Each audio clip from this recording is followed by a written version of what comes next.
Très heureux de vous retrouver encore une fois de plus dans ce nouveau numéro pour la première fois. N'oubliez pas de vous abonner massivement sur la chaîne pour ne pas rater aucune de nos prochaines actualités. Comme d'habitude, dans cette chaîne, parlons spécialement de l'actualité sportive. Et pour la première fois écouter l'émission, au s'abonner, au partager, au commenter, le truc qui est Sengoza Makasi. Donc, le retour de Luka et Kouki Sami. Après 52 ans, sans participer à la Coupe du Monde, tu as participé pour la deuxième fois directement. Pour la première fois, tu as gagné un match. Il y a Coupe du Monde pour la première fois, tu as qualification au système de finale. Donc, c'est vraiment, Eza, Makasi, vous avez remarqué, ma voix n'est pas bonne parce qu'on avait chanté, on avait crié parce que tu as qualification. Raison pour laquelle nous sommes là pour décrypter, analyser les matchs qu'on avait joués contre l'Ouzbékistan. C'était un match important pour nous, mais aussi très très difficile pour nous. Malheureusement, je peux dire heureusement, Nzamba Salaki, on avait gagné l'Ouzbékistan sur les scores de 3-1 et c'est Makasi. On est qualifié actuellement. Nous sommes directement projetés dans la 6e de finale. On va affronter l'Angleterre. Mais aujourd'hui, nous sommes là d'abord pour parler à ce qui concerne la rencontre qu'on avait jouée contre l'Ouzbékistan. Contre l'Ouzbékistan, directement, je profite pour cette occasion de saluer les boss les Muntu. On a pu se mettre les boss les Muntu, qui appellent les boss les Muntu. Coup de chapeau, je vois Mike Mukandi là, vous allez belé, donc, na moni vraiment toute qualification, amour en boucle, il y a des Congolais qui il y a des Congolais qui benga, donc vraiment très satisfait, business vraiment extrêmement moutuya, parce que les agents oh tu vas rêver. Dès le début, on rêvait juste d'aller participer à la Coupe du Monde. Tobi matin, tout le monde est en phase de poule, mais le plus important de participer après c'est gagner ça. Mais tout le monde doit participer. Ce n'est plus qui est participer, Kaka. C'est maintenant l'objectif de gagner aussi la Coupe du Monde. C'est ça le plus grand objectif actuellement. Donc, tout ça, abonnez, tout participer, commenter, tout ça, vraiment, qui te communique l'année, monsieur Maletisuka, au Kouzalaruma. Décidé contre l'Ouzbékistan, on avait joué, on avait gagné sur le score de 3-1, pardon, mais c'est un match encore très difficile pour Nabiso, mais aussi un match important pour nous. On avait commencé les matchs avec le système de jeu. Il y a 4-4-D, parce que juste à présent, système de génie te bêtaki, oui, ça bêtaki wapi. Non, on avait commencé, on avait joué avec le système de jeu, il y a 4-4-D. Le coach avait fait Tonzebe et Kampwadi, défense Zaki Tonzebe, Namemba latéral gauche, Massakou latéral droit, Bissaka, milieu, il y avait des militaires, il y avait Sadiki et Moussami, Moupanzi Nekuni Zalaki, Sipenga de l'autre côté, beaucoup aidé, il y avait Wissa et Bakambuto sur la Sriango. On va parler aussi sur les prochains défis matchs en Angleterre, mais aussi sur la performance individuelle au va jouer en Abisso, Basalaki, na match wana. Déjà, match Bandaki, et là on le chaque fois, tout le monde bongisa Sriango. Ouzbékistan, c'est l'équipe qui a baissé le ballon. Ouzbékistan, c'est l'équipe qui a mené le sauté. C'est juste que nous avons toujours la même chose, la même dynamique où il y a l'Arabie Saoudite. Peu importe l'adversaire qui est devant nous, tout a difficulté au côté d'un match. C'est ça le problème. Tout a difficulté au côté d'un match. Avant un match, on a pris un exemple. Même dans Cannes, il y a Côte d'Ivoire contre le Maroc. Maroc en Dabisobi, dans 5 minutes. Contre le Nigeria, dans barrage, on a Nigeria dans combien de minutes? Dans 2e minute. Contre le Portugal, Portugal en Dabisobi dans 5 minutes. Contre l'Ouzbékistan aussi, l'Ouzbékistan c'est un adversaire prenable. Mais bien sûr, on a un problème sérieux. Tu as vraiment na bien match tu match bandi tout ce que non Ouzbékistan maintenant à partir bisobi maintenant équipe ouzbek qui est en bisobi vous avez remarqué au moment que Ouzbékistan maintenant en classe non pas de la classe mais vu que ton bachebi parce que consigne l'entraîneur na bango ba trop défensif ba tu pas encore purement défensif on avait du mal il y a contre ya carré bango on avait du mal il y a le côté moi frapper ton bachebi bisobi ils ont bloqué au photo bon c'est yangola parce que ceux qui peuvent diverses bisobi ils sont très difficiles à remettre. On est au Ouzbékistan, peut-être l'Angleterre, ils sont à bon côté. Donc, ton match est bon, tu as politique, na dynamique, na motivation, détermination match. Tout ça, c'est que l'adversaire s'exprimer dans nous, apporter au Robeta, et ça, vraiment, qui te communique. Raison pour laquelle Ouzbékistan a checké Bisobi, dans le système de jeu en 4-4-2, je vous avais dit que, selon moi, le système, le code doit mettre en place, ils ont 4-4-2 ou bien 4-3-3. Mais vu que dans le 4-3-3, je ne pensais pas que l'entraîneur peut mettre où c'est comme avant-centre ou bien Chanani Boy, il y en a coach mettre un système de jeu à 4-4-2. Le système 4-4-2, bon, comment on a joué, on a bien joué, on a vu Sipenga très formidable, beaucoup très formidable. Donc, et là peut-être nous on a des ailiers actuellement, on a des joueurs actuellement, bah quoi se fait bisou. Mboukou, il a fait un bon match. Sipeng a fait un bon match. Dans le système de jeu, on était bon parce que défensivement, il y avait Moutoussami, dans le littéraire, il y avait Moutoussami, Namoukao. Tant que Tchebi, tu as égalisé, quand tu as montré on doit chercher à mettre le deuxième but, tout le matin. Quand tu as montré non, Nabi c'est Moutoussami, na coach Moukao. Quand tu as des décisions bien. Vous allez comprendre qu'actuellement, quand tu as une vraie décision, qui a mis Moukao, il y a par exemple Moutoussami, parce que Moutoussami a dit que je m'en ai maté. Mais quand on a vu que Moutoussami a parmi mon grand problème, c'est ce qu'on a dit. Le code Sébastien de Sabre, actuellement, parce que mon abat est un peu difficile. Mais il a essayé sur ça, il a travaillé sur ça. À Monique, Moutoussami aussi, à ça, Moutoussami face c'est Dakar. À Bimisi Moutoussami, c'est qui ça dit que tu continues mon corps, tout le monde est au Bétaki. Donc on avait très bien joué, malheureusement, n'est pas le match Ouzbékistan, Malmenaki Bissau. On a faut éviter parce qu'on avait très bien joué, tu Bétaki très bien. Tu as une performance individuelle, tu as une équipe de performance collective, équipe Bétaki bien. Équipe Bétaki bien. Dans le match, tu Bétaki contre Ouzbékistan. Coach, animé un risque. Mais on a un risque et permettre de gagner. Parce qu'on a joué des matchs. C'est Banza qui était les remplacés de Bakambu. Mais quand tu as dit choses à tenir, quand Maël a marqué, Maël a prouvé. Par là, c'est une façon de lancer un message. Maël, on va lancer un message. Balancer un message. Pour moi, je vois que Maël doit être titulaire. Si les coachs de sa politique a montré que Maël faut avoir remplacé, il doit mettre Banza comme titulaire, Maël a côté. Parce que Bakambu, moi je vous dis ce qui est vrai, actuellement Bakambu, football les athées. Football les athées. Bakambu va Tchabi, il faut pas s'en militaire, moi, mais on avait regardé les matchs avec les mêmes militaires, avec les mêmes militaires. Oh, Maël a bêté mais Bakambu il a joué plus de 10 matchs. Même 0 tir. Pas même tir 4, mais 0 tir. Mais tout le monde Maël a tiré, a marqué. Mais bien, Bakambu va chef, tout ça militaire, bien. Non, ce n'est pas ça. Et ça dynamique joueur en ango. Bakambu ce n'est plus le même Bakambu que Baka. Actuellement, on va donner la chance à Maël. Coach, il a une bonne vision. Même contre Angleterre, a risqué de Maël. Là, on doit être clair. Parce que la façon dont on avait joué, côté on va jouer à Moussou, Bazaïk va remplacer ça, mais place n'a pas auxiliaire et Mounani. Place n'a pas auxiliaire et Mounani.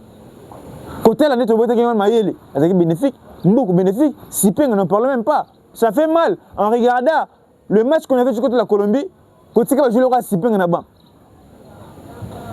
Tu dirais Sipeng a bêti contre l'Ouzbékistan, mais incroyable. Le roi Vinicius. Donc on avait très bien joué et qui vont mettre bien le système de jeu.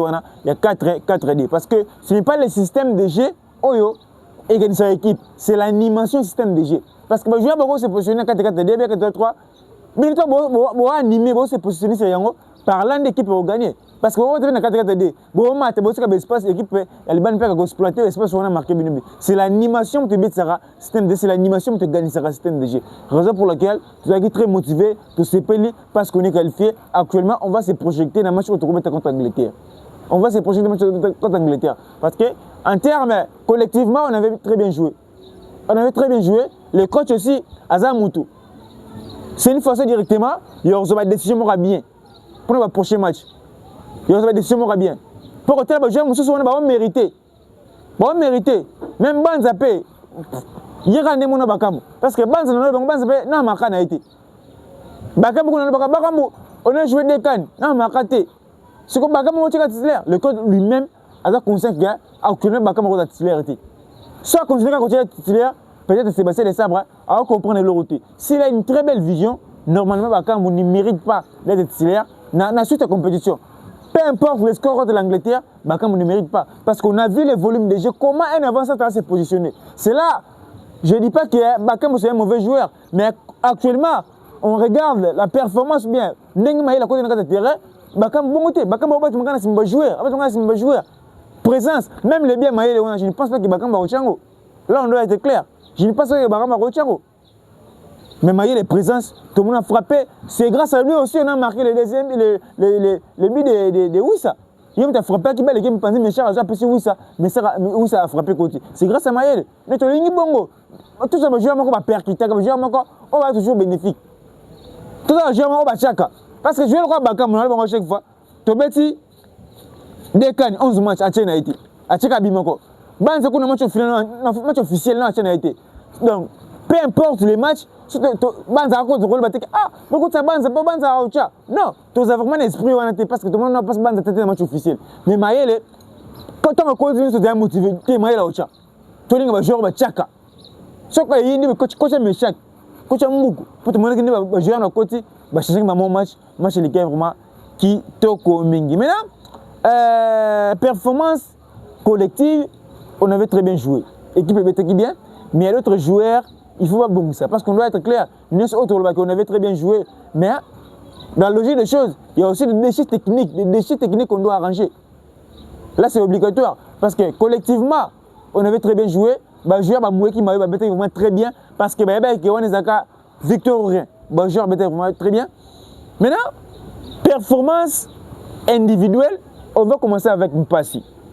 Mpassi, moi aussi je suis surpris de la performance au sol parce que n'avait que pas ça à Marathon DG. Nous tous ici, on déclarait qu'il y a pour l'accélère, là on doit être clair, mais moi je suis surpris actuellement, la performance on n'est même pas au sol. Mais il y a des déchets, il y a des problèmes, on passe, il doit résoudre bien ça. Parce qu'en regardant, devant nous, il y a l'Angleterre. Il y a des choses, il faut que ça. Contre l'Ouzbékistan est vraiment grand, nous sommes l'Angleterre. Mais s'il y avait des problèmes, il y avait des déchets contre l'Ouzbékistan, c'est-à-dire qu'on doit directement arranger ça pour éviter le même erreur contre l'Angleterre. Le Lens Passy, il avait fait un match exceptionnel, mais et là, comme il avait hésité. Un gardien, lorsque esprit tindio kende yes tonga bi alinga bi mila ona fa bi meka mo so bi miona ba beto pitch to mone ki a bi mela ki o ki poso ballon mais to moni bi meli boye o ko mina kasika to hotel misko tonga tele miana pe fo zonga tambango mo zongi mbangu te ba lobe okoti par là il faut comprendre que yosa gardien yoso décision na mutu la première décision na mutu ya gardien c'est la décision où il faut exercer. Il y a beaucoup de gens qui Zambie. Bon, on a bimela kabala, pas pour bimela décision liboso ya mwana. Mais to moni contre Ouzbékistan, décision liboso ya mwana bima. On nga bima bo hésiter so mususu ba tche bisobi. Et ça veut dire qu'on faut bon ça parce que ceux qui décision est vraiment beau et tu dis kende. Tout ça ballon. Et ça bon. Le même pas s'il avait fait un match exceptionnel. Actuellement, on n'est plus dans le débat Mathieu Polo ou Mpassi parce que si Mpassi ah non, ça va mauvaise prestation. Tu vois, le Mathieu Polo. Parce que notre mauvaise prestation, ils ont lié à temps de jeu. Mais actuellement, tu as surpris. Pas si au hasard, il temps de jeu dans le club, mais il fait une Coupe du Monde exceptionnelle. Il y a un tour 5 après. Et là, tout le monde qui est là, pour jouer en biseau, pour passer vraiment la dynamique dans le temps de jeu, dans la performance, ils ont temps de jeu. Nous trouvons un passe vraiment. À cause de Mourinho. Nous avons pas son info avec les mousons d'artillerie parce qu'il avait fait un match exceptionnel contre la Colombie, contre l'Ouzbékistan aussi. Il avait fait un match exceptionnel, sauf moi, réflexion, il doit travailler sur ça. Touanzebe, Chancel, Mbemba, nous on a une défense solide. C'est l'une des meilleures défenses dans cette compétition. Touanzebe, Mbemba, impeccable. Tobete qui très bien. Quand c'est sacrifié Campo, on avait très bien joué. Défense était vraiment qui toko mingi. Des axes na biso, Touanzebe, na Chancel Mbemba. Latéral gauche, il y avait Arthur Masuaku. Actuellement, tu as comme on dit, venir fiston, on dit ça bien comme Masuaku Moun. Il fait une Coupe du Monde exceptionnelle. Je suis surpris aussi. Joueur, moi, je n'ai pas atteint des jeux. On doit surprendre des biso. On doit être clair. Joueur là, oui, ça, ça m'a atteint des jeux dans le club. Masuaku m'a atteint des jeux dans le club. Même, pas si. Mais on va réaliser la Coupe du Monde exceptionnelle. Masuaku, depuis le début de la Coupe du Monde, depuis même match des amicaux, Masuaku, il faisait toujours des bons matchs. Contre le Portugal, exceptionnel. Contre la Colombie, exceptionnel. Contre l'Ouzbékistan, n'en parlons même pas. Dieu nous a donné la grâce, la chance d'avoir des latéraux gauche exceptionnels. Peu importe la performance de Masuaku, soit Bimite ou Bangaté, ça, Yoriska il mettra toujours bien. Contrairement avec Bissaka, soit Bissaka, j'ai le Kalulu Touré là. J'ai le Kalulu Touré Banga. Mais soit Masuaku, attends, bien d'engagner, tu vas regretter. Parce que Yoriska il fait toujours un match exceptionnel. Donc, Masuaku contre l'Ouzbékistan, il était impeccable. Impeccable. Pour moi, dans la défense, celui le meilleur. Masuaku. Maintenant, dans les postes, on a défense dans mon équipe. on doit travailler sur ça un peu plus, c'est côté droit. C'est côté droit. Là, moi je suis clair. Je suis clair parce que même contre le Portugal, bien Portugal, il y a centre wana et Panza Bissaka. Contre l'Ouzbékistan, Biwana et Panza Bissaka. Contre la Colombie, non. Bissaka doit travailler sur ça. Parce que bien Ouzbékistan, Ezaki est un manque défensif. Ezaki distrait. Bissaka, c'est un bon joueur. Mais ça, joueur sera plus offensif. Donc, offensive, il y a plus offensive. Il y a un seul moment balayé, il y a un moment retard. Ezaki est vraiment défensif. Bissaka doit travailler aussi beaucoup. Parce que la défense, moi, dans le monde, on a surpris. Comment la performance à l'Axa, tout le baquet. Et ça, moi, les collègues de Bissaka. Mais c'est là, il explique que Bissaka a fait des mauvaises prestations. Bissaka aussi, il était pareil comme Masuaku. Belle performance, belle prestation contre l'Ouzbékistan. Défense vraiment, Ezalaki solide. Il y avait des militaires, Moukaou, Sadiki, Namoutousami. Tout le monde est récupérateur, pas bien. Bien, mais vous avez remarqué, tous vraiment un meneur, les joueurs qui peuvent animer les jeux. Comme on a le roi ailier. Mais il me permet de la profondeur. Maintenant, il y a des militaires de mission des Akini. Vous allez comprendre qu'on a des militaires qui sont purement défensifs. Moutoussami, c'est purement défensif. Mouka, c'est purement défensif. Raison pour laquelle le coach avait bien jugé, il y a eu ça. Moutoussami, à cause de Mouka. Parce que Mouka, il y a des fois, c'est un peu offensif. C'est un peu offensif. Donc, des joueurs avaient très bien, même ça dit qu'il avait très bien joué. Il avait vraiment alloté à un match. Il avait vraiment conscient. Je ne sais pas pourquoi contre la Colombie, le joueur avait une motivation. Contre la Colombie, il va jouer motivation raté. Mais contre l'Ouzbékistan, la deuxième petite, il y a 75, il y a 100 quelques. Bon, mais les biso, mais les joueurs sont très motivés. Les joueurs sont très motivés. Moukaou, il avait très bien. Pardon. Moutoussam, il avait très bien joué. Saïdi qui très bien joué. Mboukou, n'en parle même pas. Djogo, Mboukou. Sipenga, Vinicius. Pas de commentaires parce que nous, tout le match. Sipenga. Bon joueur. Tout le monde dit des avances dans la ça. Nabakam. C'est l'un des. C'est Moutou. Ceux qui coachent, ils auront bon à Bakambu. Ceux qui coachent. Nabakambu, ils auront massa. Ceux qui coachent. À Balan de Bakambu. Place c'est Moutou. Parce qu'actuellement, dans la 11 de départ, tout le monde a important, il y a Bakambu. Tout le monde a bien important, c'est de critiquer. On a critiqué la personnalité, Bakambu a important, c'est Asa Moutozawana. Mais tout le monde a important, c'est dans la 11 de départ. Dans un match, actuellement, tout le monde a important, c'est avec l'accès et l'autre côté, Bakambu. On a compris que Maël, Asa, on a fait ça à Bakambu. Dans la logique des choses, Maël fait ça à Bakambu. Parce que Maël est même la club performant que les gamins Banza, que les gamins Bakambu. Si le coach dans sa politique, Alingati Kaka Maël a remplacé Kotaka, le cas a un rôle moins joker. Normalement, le coach doit mettre base titulaire, Maël a Kotaka. Bakambu a mérité. Bakambu a mérité. On doit être clair la famille, Bakambu a mérité. On a vu l'entrée de Maël. A changé ma maman, match changé. Match changé, Maël a continué de changer ma maman. Contre l'Ouzbékistan. Maintenant, comment on doit continuer avec les mêmes joueurs? Je ne comprends pas l'entraîneur aussi. Ah, contre le Danemark, Bakambu a bien été. Contre Chili, a bien été. Contre Portugal, a bien été. Contre Colombie, a bien été. Nous autres, Kaka. Si on avait commencé avec Maël, un premier temps, tu as égalisé.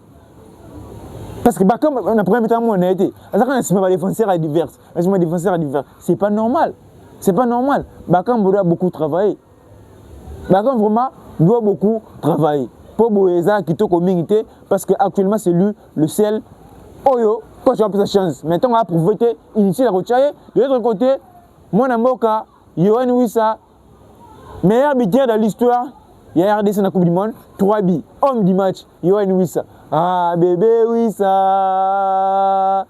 Toko soyo wapi, bébé Wissa. Solo kitoko, bébé Wissa. C'est le Wissa. On cherchait Nanakan 2023. Wissa, on est au Mouni. contre la Coupe du Monde. Un joueur exceptionnel. Mingo Bezat tout là où ça homme du match. Donc tout continue la dynamique équipe vraiment Ezaki Kitoko Mingi. Maintenant, le prochain défi qu'on doit jouer, on doit jouer contre l'Angleterre, les prochains matchs. On doit jouer contre l'Angleterre le mercredi, les premiers jours à partir de 17h si je ne me trompe pas, contre l'Angleterre, match Moya Moutouya. Je vois des Congolais, les plus importants, c'était de qualifier tout le semi-final, à cette longueur de biso, et c'est leur côté. On a des politiques, biso, biso, supporter, biso, Congolais. Les joueurs sont très motivés, que tout l'Angleterre, tout le Coupe du Monde. Actuellement, tout le monde a l'idée, même si les joueurs sont politique, tu es bundi, même si c'est un mouton, d'ailleurs, c'est l'essentiel. Attends, le on a l'idée, on a mouton. Biso, on a mouton, tu gagnes l'Angleterre pour que musique. Angleterre, c'est maîtrisable. Nous, on a la meilleure équipe africaine. Nous, on a une meilleure défense. On a une défense anglaise. Massoir habite en Angleterre. Mbemba habite en Angleterre. Tonzi habite en Angleterre. Bissar habite en Angleterre. On a une défense 100% anglaise. Pourquoi on va attaquer Angleterre? Comment on a un millier composé de guerriers, de combattants. On a Mouka, on a Moutoussam, on a Sadik, je vais mettre la première ligue. Pourquoi on va perdre l'Angleterre? On doit jouer notre football, on doit malmener l'Angleterre. Le coach doit donner un très bon discours parce que je vais aborder le match, on a la même dynamique, la même motivation, il y a le match au Portugal. Parce qu'en regardant le match contre la Colombie, le match contre l'Ouzbékistan, on comprend qu'il y a je vais aborder le match, on a la motivation à aborder le Portugal. Contre le Portugal, je vais aborder un match na motivation. Contre la Colombie, motivation. Contre l'Ouzbékistan, motivation. Et l'autre limité. Contre l'Angleterre, je vais aborder un match na même motivation, na même détermination, na même concentration. Il y a un aborder un match contre le Portugal. Angleterre, tu remets un œil, ici, tu remets un œil. Angleterre a ma capacité. Parce que quand là, dans la Coupe du Monde, adversaire, ma mission de nos bancs, c'est le Portugal. Le fait de jeter le Portugal en échec, c'est la motivation. Peu importe l'adversaire, on va jouer avec la même motivation pour gagner. Donc, les premiers défis, c'est déjà passer, tu mets la phase de poule, tu as qualifié dans la saison de finale, on doit affronter l'Angleterre, donc on doit jouer aussi avec l'état d'esprit de gagnant. Mais on a tout le politique, c'est un supporter, c'est un analyste, c'est les plus importants, c'est que tu as qualification dans la saison de finale, alors que l'on a programmé, mais dans le joueur, c'est un bon motivé. Le joueur va motiver. Avec quelle place, c'est l'exploit. Dans le football, tout peut arriver. Dans la CAN 2012, Zambie a une Coupe de foot nationale devant Côte d'Ivoire. Dans une compétition, dans le football, tout peut arriver. Le joueur va motiver. Vous voyez déjà que tout peut arriver. On peut aussi gagner cette compétition. Pourquoi pas de le faire? Parce que si on fait un match contre les Portugal, alors pour mettre l'Angleterre en difficulté, et ça, moi je vous dis que l'Angleterre est en forte. L'Angleterre, c'est 0 pour Ghana. Dans sa préparation, Angleterre a gagné Irlande 1-0. Angleterre, même contre les Panama. Première métier, c'est 0 partout. Vu que les Panama, il y a Kourassa, il y a Ouzbékistan, raison pour laquelle Ali est début à 0. Tu es bête pour gagner, pour montrer très beau football. C'est ça notre objectif contre l'Angleterre. Donc on va jouer contre l'Angleterre. On va revenir sur ça dans des analyses profondes. Comment l'Angleterre joue, quel système de jeu qu'on doit mettre en place pour gagner l'Angleterre. Tout est dans la prochaine analyse. Mais ce qu'on peut retenir, les RDC qualifiés en saison de finale. Les RDC affronteront l'Angleterre mercredi les premiers juillet à partir de 17h. Air de Kinshasa, si je ne me trompe pas, et ça marche pour Nabiso, tous vraiment un comme ce qui me sonne Nabiso, tout est vraiment musique. Vous avez belé on Nabiso, pour le monde, je vois les boss, les mondes, on a besoin de Nabiso Kozali, Papa François Katamba, Bambote Belé, Nabiso Kozali, ingénieur Lazare Kamanza, Mike Mukandila, Bambote Belé, Nabiso Kozali, Mike Mukandila, Nabi qui va promesse n'anga comme Makaka, Zama Bati la peste Kimia. Sinon, portez-vous bien, gardez les sourires, faites-vous plaisir avec votre argent car les problèmes de la vie ne finiront jamais. Merci, à la prochaine.